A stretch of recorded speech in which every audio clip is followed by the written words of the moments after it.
Hi, good morning guys. Once again, this is Jake Santos and welcome to my YouTube channel, Jos Antonio Enterprise. And for this video, regarding pa rin po sa inyong mga M375Z na machine, which is yung ating brand na Fuji Xerox. Namumblema ba kayo sa replacement ng drum ninyo? Or meron bang nakalagay dyan na supplies tapos nakalagay replace drum? No? So yun yung ating i-reveal ngayon na secrets, no? Para hindi na kayo mahirapan magpa-service. At the same time, DIY na po siya. So, dyan mismo sa inyong pwesto, pwede nyo na pong i-reset ang inyong mga drum.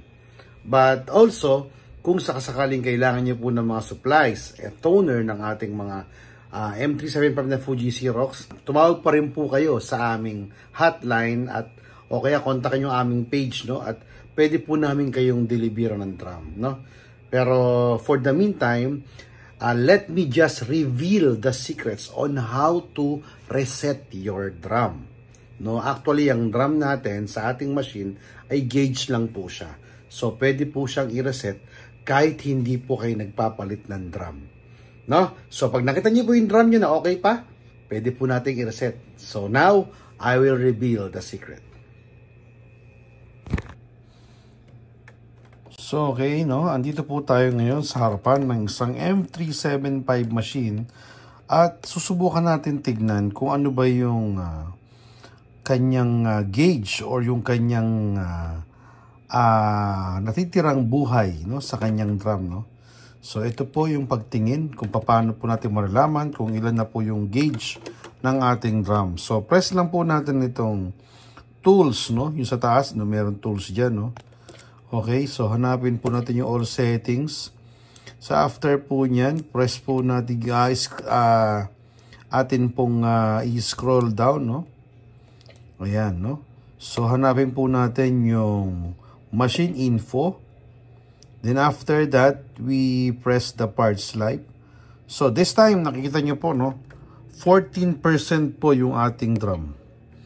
Ayan, no? 14% po siya. So anytime na marami po yung kopyahin natin, babagsak na po yung kanyang drum at maglalabas na po siya ng replace drum, no? But this time, try na po nating i-reset yung ating drum, no? So una po, ang gagawin po natin para ma-reset po yung ating drum. So dito po sa ating drum, i-press po natin ito ng long press, yung mismong drum nakalagay dyan na 14%, no? I-press po natin ng matagal yan. Ayan, no? So, reset drum. Sabi dyan, reset drum. So, yes natin. So, accepted po siya. Ngayon po, napansin nyo po, no, yung ating drum ay 100% na po siya. Okay, no? So, makita nyo po, dati po siyang 14%. Ngayon po, ay 100% na po siya. Ano po bang epekto sa atin, no, kapag 100% po yung ating drum?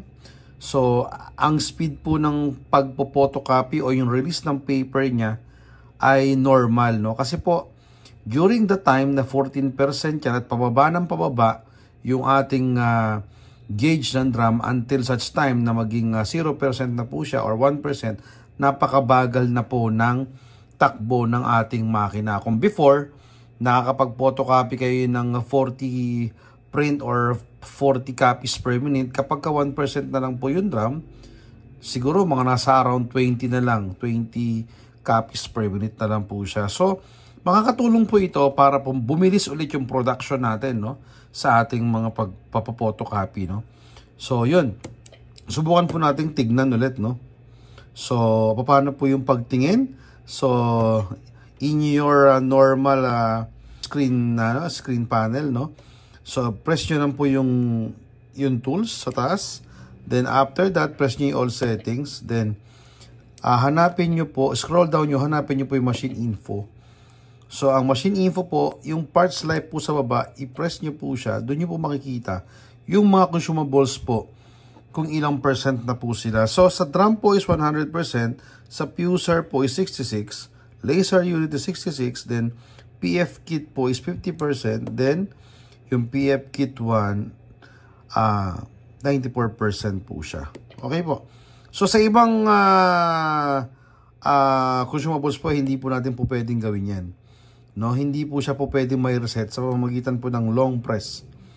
So, yan po ay ginagamitan na ng simulation codes or maintenance code, no? Ginagamitan na po siya ng ganun. So, hindi po yan marireset. Ayan. Okay, no? Ganun pa rin po siya. So, as well as yung ating mga ibang consumables, like for example, Fuser. Yan, ayaw din niya, no? PF kit, MP. Ayan, no? Ayaw din niya. Ayan, no? And siyempre, yung last natin, yung ating PF kit 1. So, hindi rin po siya nare-reset sa pamamagitan ng long press, no? So, ayan po, no? So, ayaw po niya. Okay. So, yung atin naman pong page counter, pwede po natin malaman din po dito sa settings na ito, no? All settings. Press nyo po yung all settings. Then, hanapin nyo ulit yung machine info. This time, hanapin nyo po yung page counter. So, ang total natin na copies or print o yung total na production ng ating machine is nasa mga 68,474. So, yung print niya 39, yung copy niya 29. So, all in all yan. Yan na po siya, no? So, okay po.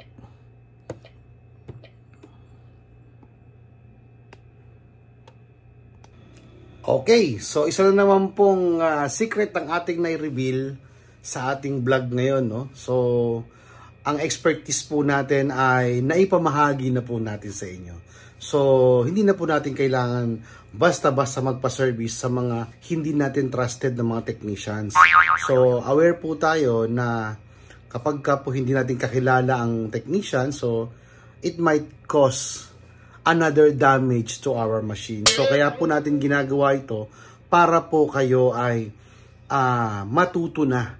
Since sa inyo naman po yung machine na yan, so kayo po ang mas nakakaalam ng mabuti sa machine ninyo. So, kung hindi nyo po magawa at talaga pong as in kailangan pa ng assistance, tawag po kayo sa amin or pwede po tayong kumontak sa ating page. Or PM lang po kami, pwede po kayong pumunta dyan. Sa mga malalayong lugar, schedule po natin. So, maraming salamat po sa inyong lahat. And once again, this is Jake Santos. At sa susunod po na vlog, meron na naman po tayong another secret na i-reveal. Maraming salamat po sa inyong lahat. And God bless po.